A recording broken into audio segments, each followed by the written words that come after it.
choc à Grenade. J'entends mieux.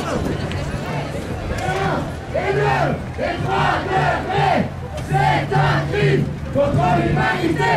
Et 1 et 2 et 3 degrés, c'est un crime contre l'humanité. Et 1 et 2 et 3 degrés, c'est un crime contre l'humanité. Et 1 et 2 et 3 degrés, c'est un crime contre l'humanité. Et 1 et 2 et 3 degrés.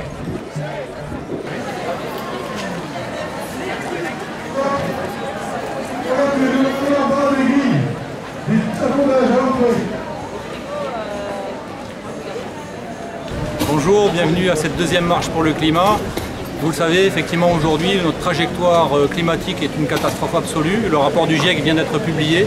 Notre trajectoire est sur un réchauffement de la planète de plus 3 degrés Celsius, alors que nous devrions nous maintenir à 1,5 degré pour pouvoir continuer, notamment à pouvoir avoir une vie à peu près normale sur cette planète. Donc la problématique, elle est très simple, c'est qu'il faut réduire drastiquement nos émissions de gaz à effet de serre. Et il y a un cabinet d'experts très sérieux qui a estimé que les besoins pour réorienter toute notre économie demandaient 10 milliards d'euros en fait, de financement public pour faire cette transition écologique et énergétique. Sauf qu'aujourd'hui, on voit que ce n'est pas la trajectoire qui est prise, puisque le gouvernement est en train de nous faire voter un budget qui avoisine à peine le milliard d'euros pour les problèmes climatiques et notamment de gaz à effet de serre. Donc voilà, la problématique, c'est que le gouvernement est enferré dans ses carcans austéritaires. S'il investissait ce qu'il doit investir pour faire la transition énergétique, il sortirait des critères européens des 3% de déficit. Et donc on voit qu'aujourd'hui, le problème majeur pour faire la transition climatique qu'il est nécessaire de faire, c'est les carcans européens, c'est les directives européennes.